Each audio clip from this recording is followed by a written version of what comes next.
വൈദികരുടെയും സന്യസ്തരുടെയും എല്ലാം ജൂബിലി വർഷം വിവിധ തരത്തിൽ ആഘോഷിക്കുന്നത് നാം കാണാറുണ്ട്. ഇവിടെ സീറോ മലബാർ സഭയുടെ ബെൽത്തങ്ങാടി രൂപതയിലെ ഫാദർ ജോസ് അയാങ്കുടി തൻ്റെ ജൂബിലി വർഷം ആഘോഷിക്കുന്നത് വളരെ വ്യത്യസ്തമായിട്ടാണ്. തൻ്റെ ജൂബിലി വർഷത്തേക്ക് വേണ്ടി ബൈബിൾ പൂർണ്ണമായി പുതിയ നിയമവും പഴയ നിയമവും ഉൾപ്പെടെ സമ്പൂർണ്ണ ബൈബിൾ അദ്ദേഹം തൻ്റെ കൈപ്പടയിൽ എഴുതി തീർത്തിരിക്കുകയാണ്. അദ്ദേഹത്തോടൊപ്പം തന്നെ അദ്ദേഹത്തിൻ്റെ ഇടവക മുഴുവൻ ബൈബിളിലെ വിശുദ്ധ യോഹന്നാൻ്റെ സുവിശേഷം പൂർണ്ണമായി എഴുതിയിരിക്കുകയാണ്. എന്തായാലും ഈ ഒരു വ്യത്യസ്തമായ രീതിയിലുള്ള ഈ ഒരു ജൂബിലി ആഘോഷത്തെക്കുറിച്ച് ഇന്ന് നമ്മുടെ ഗുഡ്നസ് ടിവിയുമായി പങ്കുവയ്ക്കാനായിട്ട് ഇപ്പോൾ ജോസ് അയങ്കുടി അച്ഛൻ ജൂബിലിയറെ നമ്മളോടൊപ്പമുണ്ട്. അച്ഛൻ നമ്മളുമായി അച്ഛൻ്റെ ഈ ബൈബിൾ എഴുതുന്നതിനെക്കുറിച്ചും ഇതിൻ്റെ പിന്നിലുണ്ടായ കാരണങ്ങളെക്കുറിച്ചൊക്കെ അച്ഛൻ നമ്മളുമായി വിശദീകരിക്കും. അച്ഛാ, ഈ ശംശിയായി സ്തുതിയായിരിക്കട്ടെ. ശംശിയായി സ്തുതിയാകട്ടെ. ആദ്യം തന്നെ നമ്മുടെ പ്രേക്ഷകർക്ക് വേണ്ടി അച്ഛനൊന്ന് പരിചയപ്പെടുത്തുമോ? എൻ്റെ പേര് ഫാദർ ജോസ് ആയാങ്കുടി. വെളുത്തങ്ങാടി രൂപതയിലെ ഉദന സെൻറ് തോമസ് പള്ളി ഇടവകാംഗമാണ്. ഞാൻ കഴിഞ്ഞ 3 വർഷക്കാലമായിട്ട് ഇവിടെ വെളുത്തങ്ങാടി താലൂക്കിലുള്ള സെൻറ് തോമസ് ചർച്ച് ഗണ്ടിബാഗിൽ എന്ന പള്ളിയിൽ വികാരിയച്ഛനായിട്ട് സേവനം ചെയ്തു വരികയാണ്. എൻ്റെ പൗരോഹിത്യത്തിൻ്റെ രജത ജൂബിലി വർഷം ഈ ഡിസംബർ 27-ാം തീയതി അവസാനിക്കുക. 2000 ആണ്ട് മഹാജൂബിലി വർഷത്തെ പട്ടമേറ്റ അച്ഛന്മാരെ വാഴ്ചപ്പെട്ട അച്ഛനാണ് ഞാൻ. അപ്പോൾ വെളുത്തങ്ങാടി രൂപതയിലെ 2ാമത്തെ ബാച്ചിൽപ്പെട്ട അച്ഛനായിട്ടാണ് ഞാൻ പട്ടമേറ്റത്. അപ്പോൾ എൻ്റെ ജീവിതത്തിൻ്റെ രജത ജൂബിലി വർഷത്തിൽ ഈ ഒരു കാര്യം ചെയ്യാൻ സാധിച്ചത് ഏറെ സന്തോഷവും ദൈവത്തിന് നന്ദി പറയാൻ വേണ്ടി ആഗ്രഹിക്കുക. എന്തുകൊണ്ടാണ് ഈ ഒരു ജൂബിലി വർഷത്തിൽ ബൈബിൾ പൂർണ്ണമായി എഴുതണം എന്നൊരാശയത്തിലേക്ക് വന്നത്? ഞാൻ കുട്ടപ്പാടി സെൻറ് മേരീസ് പള്ളി വികാരിയായിരുന്ന കാലത്ത് 2021 ആണ്ടിൽ കോവിഡ് എനിക്ക് വന്ന് ഞാൻ ആസന്ന നിലയിലായി, ജീവിതം നഷ്ടപ്പെട്ടു പോയി എന്ന് പലരും പറഞ്ഞൊരവസരമുണ്ടായി. അപ്പോൾ ആ അവസരത്തിൽ അതിനുശേഷം കാരുണ്യവാനായ ദൈവം അത്ഭുതകരമായിട്ട് എന്നെ അവിടെ നിന്ന് വീണ്ടും ഈ ശുശ്രൂഷ മേഖലയിലേക്ക് തിരിച്ചു കൊണ്ടുവന്നു. അപ്പം അതിൻ്റെ ഒരു ദൈവത്തിനോട് നന്ദി സൂചകമായിട്ടാണ് ഞാനിത് കുട്ടപ്പാടി സെൻറ് മേരീസ് ഫൊർണപ്പള്ളിയിൽ വികാരി എന്ന കാലത്ത് 2022 ജൂൺ മാസത്തിലാണ് ആരംഭിച്ചത്. ഞങ്ങളുടെ രൂപതയിൽ എല്ലാ വർഷവും ഒരു പുസ്തകം പകർത്തി എഴുതുന്ന പതിവുണ്ട്. അപ്പം അന്ന് മർക്കോസിൻ്റെ സുവിശേഷമാണ് എഴുതാൻ വേണ്ടി ഞങ്ങൾക്കുണ്ടായിരുന്നത്. അപ്പോൾ ഞാൻ ആയിരുന്ന ഇടവകയിൽ ഒരു ഹോം മിഷനോട് ചേർന്ന് ബഹുമാനപ്പെട്ട CMC സിസ്റ്റേഴ്സ് കർണാടക പ്രൊവിൻസുകാർ ഒരു ഹോം മിഷൻ നടത്താൻ വേണ്ടി ആഗ്രഹിച്ചപ്പോഴാണ് അവർ പറഞ്ഞ് അച്ഛൻ ഹോം മിഷന് വേണ്ടി പ്രാർത്ഥിക്കുന്ന ആവശ്യപ്പെട്ടു. അപ്പോൾ ആ അവസരത്തിലാണ് ഞാൻ അവരോട് പറഞ്ഞു, ഞാൻ ബൈബിൾ എഴുതി നിയോഗം വെച്ച് പ്രാർത്ഥിക്കാമെന്ന് പറഞ്ഞുകൊണ്ടാണ് ഞാനിത് ആരംഭിക്കുന്നത്. ഈ അച്ഛൻ പറഞ്ഞു കോവിഡ് വന്നതിന് ശേഷം എന്തായിരുന്നു അന്ന് ശരിക്കും സംഭവിച്ചത്? ഞാൻ കോവിഡ് കാലഘട്ടം വളരെ 2020 ആണ്ട് മാർച്ച് മാസം മുതൽ ആരംഭിച്ചിരുന്നു. അപ്പോൾ ഇടവകയിൽ ഞാൻ മുടങ്ങാതെ കുർബാന ചൊല്ലിയിരുന്നു. അങ്ങനെ 500 ദിവസം മുടങ്ങാതെ കുർബാന ചൊല്ലി. അപ്പം അങ്ങനെ കുർബാന മുടങ്ങാതെ ദേവാലയത്തിൽ ഞാൻ ശുശ്രൂഷ ചെയ്തു വന്നു കോവിഡിൻ്റെ സമയത്ത്. അപ്പോൾ അങ്ങനെ വന്ന് അതിങ്ങനെ നീണ്ടു പോയി. അപ്പോൾ ആദ്യത്തെ കോവിഡ് കാര്യമായി ബാധിച്ചില്ല. 2ാമത്തെ കോവിഡ് വന്ന സമയത്താണ് ഞാൻ ഇടവകയിലൂടെയൊക്കെ ആൾക്കാർ വീടുകളിൽ പോകാനും അവർക്ക് വേണ്ടി സഹായിക്കാൻ പോകുന്ന അവസരം ഉണ്ടായ സമയത്താണ് 2ാമത്തെ പ്രാവശ്യത്തെ 2021 ആണ്ട് ജൂലൈ 31 തീയതിയാണ് എനിക്ക് കോവിഡ് പ്രത്യേകമായിട്ട് ജീവിതത്തിൽ കടന്നു വരുന്നത്. അപ്പം അങ്ങനെ അത് ഏറെ എന്നെ പ്രതിസന്ധി കടന്നുപോയി. ആൾക്കാരെല്ലാവരും പ്രതീക്ഷ നഷ്ടപ്പെട്ട രീതിയിൽ സംഭവിച്ചു. പക്ഷേ അഭിനന്ദ പിതാവ് രൂപതയിൽ ഒരു ദിവസം പ്രാർത്ഥനാ ദിവസമായിട്ട് ആചരിക്കാനാണ് ആവശ്യപ്പെട്ടു. ജപമാല ചൊല്ലി പ്രാർത്ഥിക്കാനും വേണ്ടി പിതാവ് ആവശ്യപ്പെട്ടതനുസരിച്ച് ദൈവജനം മുഴുവൻ അച്ഛന് വേണ്ടി ജപമാല ചൊല്ലി പ്രാർത്ഥിച്ചു. ആ സമയത്ത് ഓർമ്മയൊന്നും ഉണ്ടായിരുന്നില്ല. ഞാൻ ICUവില്ല, മംഗലാപുരത്ത് ഫാദർ മുള്ളേഴ്സിൽ ICUവിൽ ഞാൻ കിടക്കുകയായിരുന്നു. എനിക്ക് അവിടെ ഓർമ്മയുണ്ട്, എന്നാൽ കാര്യമായ വ്യത്യാസമൊന്നും വന്നില്ല. 2 ദിവസം ഇതിങ്ങനെ ശ്വാസം അങ്ങനെ എൻ്റെ ഇൻഫെക്ഷൻ മുഴുവനായിട്ടുണ്ടായിരുന്നു ബോഡിയിൽ. അപ്പോൾ അതിങ്ങനെ മാറാതായപ്പോൾ ഡോക്ടർ വരെ പേടിച്ചു പോയി. അപ്പോൾ ഡോക്ടർ പറഞ്ഞ് കാര്യമായിട്ടൊന്നും ചെയ്യാനില്ലെന്ന് പറഞ്ഞു. അപ്പം അങ്ങനെയാണ് പിതാവ് ആവശ്യപ്പെട്ടിട്ട് അഖണ്ഡ ജപമാല ചെല്ലാൻ ഇടയായി. അഖണ്ഡ ജപമാല ചൊല്ലി തീരുന്ന ആ വൈകുന്നേരം 7 മണിക്കാണ് പെട്ടെന്ന് എൻ്റെ ശരീരത്തിൽ പ്രതികരിക്കുകയും ശരീരത്തിലെ ഇൻഫെക്ഷൻ ലെവൽ താഴേക്ക് പെട്ടെന്ന് ഇറങ്ങി വരികയും ചെയ്തു. അപ്പോൾ അവിടെ ഡോക്ടർ എന്നെ ചികിത്സിച്ച ഡോക്ടർ അക്രിസ്തനായ ഡോക്ടറായിരുന്നു. അപ്പോൾ ഫാദർ വന്ന് പ്രാർത്ഥിച്ചു. പിതാവിനെ അറിയത്തില്ല, ഫാദർ വന്ന് പ്രാർത്ഥിച്ചു. അപ്പോൾ അത് ഇറ്റ് ഈസ് മിറക്കിൾ എന്ന് പറഞ്ഞുകൊണ്ടാണ് അദ്ദേഹം പിന്നീട് പിന്നെ പെട്ടെന്ന് എനിക്ക് വന്ന് 10 ദിവസത്തിനായി ഞാൻ അവിടെ നിന്ന് ICU നിന്ന് ഞാൻ മാറി. ഞാൻ വാർഡിലേക്ക് മാറി. ഒരാഴ്ച കഴിഞ്ഞ് മാതാവിൻ്റെ പള്ളിയിലാണ് ഞാൻ ആയിരുന്നത്. ആളുകളെല്ലാം അവിടെ പള്ളിയിൽ പ്രാർത്ഥിക്കുമായിരുന്നു. അപ്പോൾ മാതാവിൻ്റെ പെരുന്നാൾ സെപ്റ്റംബർ 8 ഞാൻ അവിടെ പള്ളിയിൽ തിരിച്ചെത്തി. അവിടെ ഓഗസ്റ്റ് 15 തീയതി ഞാൻ ആശുപത്രി ഡിസ്ചാർജായി. സെപ്റ്റംബർ 1 തീയതി ഞാൻ അവിടെ തിരിച്ചെത്തി. അങ്ങനെ ആ പള്ളിയിൽ ചേർന്ന് മാതാവ് പ്രത്യേകമായ ഒരു മാധ്യസ്ഥം അനുഭവിച്ച ദിവസങ്ങളായിട്ടൊന്ന് മാറുകയാണ്. അതിന് ശേഷമാണ്, പിന്നെ ഒരു വർഷം ശേഷമാണ് ബൈബിൾ പകർത്തി എഴുതാൻ വേണ്ടിയുള്ള ഒരു ശുശ്രൂഷ ആരംഭിച്ചത്. എങ്ങനെയായിരുന്നു ആ ബൈബിൾ പകർത്തി എഴുതുന്ന ദിനങ്ങൾ? ഏതൊക്കെ സമയമായിരുന്നു അതിനു വേണ്ടി? ഞാനിങ്ങനെ സാധാരണഗതിയിൽ ഞാൻ ബൈബിൾ എൻ്റെ മേശപ്പുറത്ത് തുറന്നു വെച്ചിരിക്കും. നോട്ട് ബുക്ക് ഞാൻ സാധാരണ റിങ് ടൈപ്പ് നോട്ട് ബുക്കിൽ എഴുതാറുള്ളത്. അപ്പോൾ ഞാനിങ്ങനെ എഴുതിക്കൊണ്ടിരിക്കും. ഇന്ന സമയമൊന്നുമില്ല. രാവിലെ ചിലപ്പം കുർബാന കഴിഞ്ഞ് പ്രോഗ്രാമൊന്നും ഇല്ല, ചിലപ്പോൾ അത് ഫ്രീ ആയിരിക്കും, ചിലപ്പോൾ അന്നേ കുറച്ച് സമയം എഴുതും. ചിലപ്പോൾ ആൾക്കാർ എന്തെങ്കിലും വരും, അപ്പോൾ നമ്മൾ മടക്കി വെക്കും, ആളുകളോട് സംസാരിക്കും. കുമ്പസാരിക്കാൻ വേണ്ടി ആൾക്കാർ വരുമ്പോൾ കുമ്പസാരിപ്പിക്കും. തിരിച്ചു വരുമ്പോൾ സമയം കിട്ടും. വൈകുന്നേരങ്ങളിൽ ചിലപ്പോൾ നമുക്ക് പ്രാർത്ഥനയ്ക്ക് യോഗ ഇല്ലാത്ത ദിവസങ്ങളിൽ ഇപ്പോൾ സമയം ഫ്രീ ആയിട്ട് കിട്ടും. ഉച്ചയ്ക്ക് ചിലപ്പോൾ ഇച്ചിരി റെസ്റ്റൊക്കെ എടുത്ത് കഴിഞ്ഞ ശേഷം ചിലപ്പോൾ കുറച്ച് സമയം എന്തെങ്കിലും കിട്ടും. അപ്പോൾ അങ്ങനെ ഒരുപാട് രാത്രി എഴുതിയിട്ടൊന്നുമില്ല. പക്ഷേ പുതിയ നിയമം ആണ് അവിടെ നിന്ന് ഞാൻ എഴുതാൻ വേണ്ടി ആരംഭിച്ചത്. അത് എഴുതി തീർക്കാൻ വേണ്ടി ഒരുപാട് സമയമെടുത്തു. ഒരു വർഷവും 3 മാസവും എടുത്തു. ഇടയ്ക്കൊക്കെ നിന്നുപോയി. ഒരുപാട് പ്രലോഭനങ്ങളൊക്കെ ഉണ്ടായി ഇത് എഴുതി വന്ന സമയത്തൊക്കെ. അപ്പോൾ അതിലേക്ക് അതിജീവിച്ച് പിന്നീട് അത് പോയി.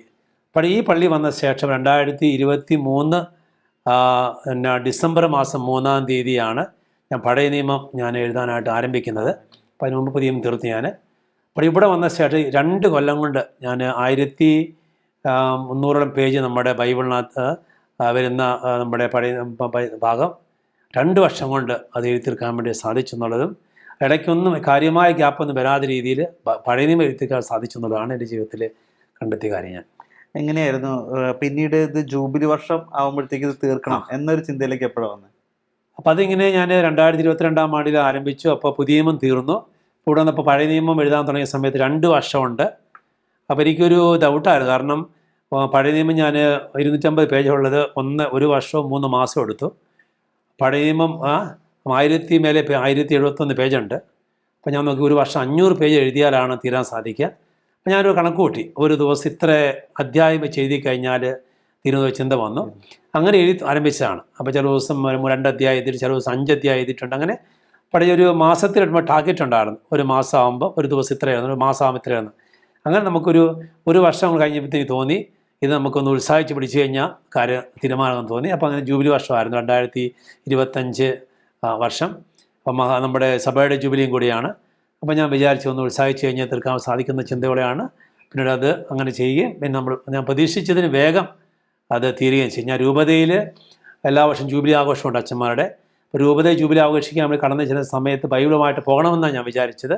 അതുപോലെ തന്നെ എനിക്കത് ചെയ്യാൻ വേണ്ടി സാധിച്ചു. ബൈൻഡ് ചെയ്ത് മറിച്ച് സമയം എടുത്തതേ ഉള്ളൂ. പക്ഷേ അച്ഛന്മാരെ രൂപതയിൽ ജൂബിലിക്ക് മുമ്പായിട്ട് എഴുതി തീർക്കാൻ വേണ്ടി സാധിച്ചു. ഈ വൈദികര് ഇപ്പം എനിക്കൊണ്ട് ബെൽത്തങ്ങാടി രൂപതയിലും അച്ഛൻ മാത്രമേ ഉള്ളൂ അതെ പൂർണ്ണമായി ബൈബിൾ എഴുതിയിരിക്കുന്നത് അല്ലേ?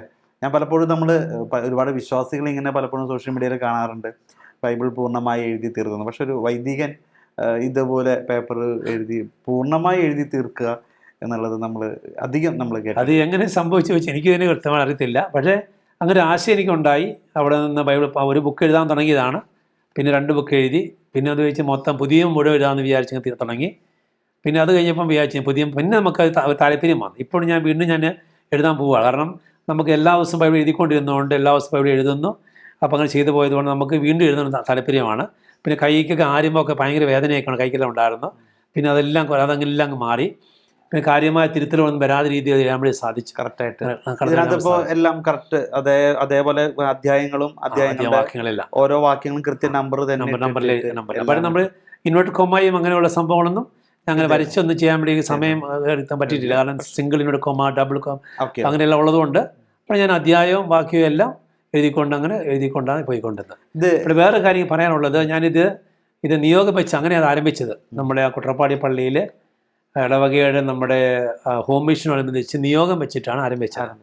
പിന്നീട് ഞാൻ എഴുതിയ എല്ലാ പുസ്തകങ്ങളും ഞാൻ നിയോഗം വെച്ചാണ് എഴുതിക്കൊണ്ടിരുന്നത്. അപ്പോൾ ആദ്യമൊക്കെ ഞാനൊരു 5 നിയോഗം വെക്കുമായിരുന്നു. അതിൽ 4 നമ്മുടെ ഇടവക്കാർ, നമ്മുടെ വ്യത്യസ്തമായ ആവശ്യങ്ങൾ പറഞ്ഞ ആൾക്കാർ വരും, അവർ നമ്മൾ എഴുതും. ഒരെണ്ണം എൻ്റെ വ്യക്തിപരമായിട്ട് നമ്മുടെ ഇങ്ങനെ ഉള്ളത് എഴുതുമായിരുന്നു. പിന്നെ അങ്ങോട്ട് ഓരോ ബുക്ക് ചേരുന്ന ആൾക്കാർ എന്നോട് നമ്മൾ എഴുതാൻ പറയുന്നു, അച്ഛാ ഞങ്ങളുടെ നിയോഗമുണ്ട്, അച്ഛൻ പ്രാർത്ഥിക്കാൻ പറയാൻ തുടങ്ങി. അപ്പോൾ ആൾക്കാർക്ക് അച്ഛൻ നിയോഗം ചെയ്യുന്ന കാര്യം ഓർക്കാൻ തുടങ്ങി. അപ്പം ആൾക്കാർ എണ്ണം കൂടി വരാൻ തുടങ്ങി. അപ്പം അങ്ങനെ നമ്മൾ പിന്നെ ഓരോ പുസ്തകം എഴുതിയപ്പോഴും ചില 2 നിയോഗം, ചിലത് 4 നിയോഗം, ചില ഒറ്റ നിയോഗം, കാരണം വലിയ വലിയ നിയോഗങ്ങളെ സംഭവിച്ച് എഴുതിക്കൊണ്ട് പോയി. അപ്പോൾ എനിക്ക് എൻ്റെ അനുഭവം പറയാനുള്ളത്, ഒരുപാട് പേരെ നിയോഗങ്ങൾ ദൈവം ഈ അസാധ്യമായ കാര്യങ്ങൾ ഈ ബൈബിൾ ഈ പുസ്തകം വഴിയായിട്ട് സാധിച്ചു എന്നുള്ളത് എനിക്ക് വളരെ സന്തോഷകാരിയാണ്. ഞാൻ കഴിഞ്ഞ ആഴ്ച ഒരു ചേച്ചിയെ ഇവിടെ നമ്മുടെ തോടത്താടി ബൈബിൾ കണക്ഷൻ കാണാൻ വേണ്ടി ഇടയായി തീർന്നു. കുഞ്ഞുങ്ങളില്ലാത്ത ദമ്പതികളായിരുന്നു അവർ. അപ്പോൾ ഞാൻ അന്ന് ആ സമയത്ത് അവർക്ക് ഇനി പ്രത്യേക നിയോഗം വെച്ച് പ്രാർത്ഥിച്ചിരുന്നു. അപ്പോൾ ഞാൻ അവിടെ പള്ളിയിൽ നിന്ന് മാറിയൊക്കെ വന്ന് ഇവിടെയൊക്കെ വന്നു. അപ്പോൾ കഴിഞ്ഞ ദിവസം ഞാൻ അവിടെ ധ്യാനത്തിൽ ചെന്നപ്പോൾ ആ ചേച്ചിയും ആ കുടുംബനെ കാണാൻ വേണ്ടി വന്നു. അപ്പോൾ അവർ പറഞ്ഞു, അച്ഛൻ ഞങ്ങൾക്ക് കൊച്ചുണ്ടായെന്ന് പറയും. അപ്പോൾ ഞാൻ ചെന്നുണ്ടായി. അപ്പോൾ ഒരു വയസ്സുള്ള കൊച്ചിനോട് വരും. അപ്പോൾ അച്ഛൻ മറന്നുപോയോ, അച്ഛൻ എന്ന് പ്രാർത്ഥിച്ചാണെന്ന് പറഞ്ഞു. ഇപ്പോൾ എൻ്റെ അറിവിൽ തന്നെ ഇപ്പോൾ എനിക്ക് ഞാനുണ്ടാകുന്ന പഴയ ഇടവകയിൽ 2 പേർക്ക്, അതായത് 10 വർഷത്തിന് മേലെ വർഷമായ ദമ്പതികൾ, കുഞ്ഞുങ്ങളുണ്ടായി. ഈ പള്ളി 3 പേർക്കുണ്ടായി. ഇനി നമുക്ക് എൻ്റെ അറിവില്ലാതെ കുറേ പേര് ഇങ്ങനെ നമുക്കറിയാത്ത സ്ഥലത്ത് അറിഞ്ഞുകൂടാ, അങ്ങനെയെല്ലാം ഉണ്ടായി. അതൊരു കാര്യം. രണ്ടാമത്തെ കാര്യം, ഒരുപാട് പേർ ജോലികൾ മുടങ്ങിക്കിടന്ന ആൾക്കാർക്ക്, ഗൾഫിൽ കിടന്ന് വർഷങ്ങൾ കിടന്ന ആൾക്കാർക്ക് യൂറോപ്യൻ രാജ്യങ്ങൾ പോകാൻ വേണ്ടി സാധിച്ചു. വിസ പ്രശ്നം ഉണ്ടാകാനൊക്കെ സാധിച്ചു. സ്ഥലമില്ലാത്തവർക്ക് സ്ഥലം വാങ്ങിക്കാൻ വേണ്ടി സാധിച്ചു. വീടില്ലാത്ത ആൾക്ക് വീട് പണിയാൻ വേണ്ടി സാധിച്ചു. അങ്ങനെ ഒരുപാട് കാര്യങ്ങൾ. ഇപ്പോൾ എനിക്ക് എല്ലാം എഴുതി വെച്ചിട്ടൊന്നുമില്ല. ഇപ്പോൾ ആൾക്കാർ പറയുന്നുണ്ട്, ഓരോ പ്രാവശ്യം പറയുന്നുണ്ട്. അപ്പോൾ ഇന്നലെ വന്ന് കഴിഞ്ഞ ദിവസം വന്ന്, ഇപ്പോൾ ഈ കഴിഞ്ഞ ആഴ്ച വന്ന് ഒരു പൈപ്പ് വെച്ച് തന്നിട്ട് പറഞ്ഞിട്ട് വെച്ചാൽ ജോലി അല്ല ഒരു കോളേജ് അഡ്മിഷന് വേണ്ടി ചോദിച്ചു. അപ്പോൾ അഡ്മിഷൻ അവിടെ കിട്ടി അവർക്ക്.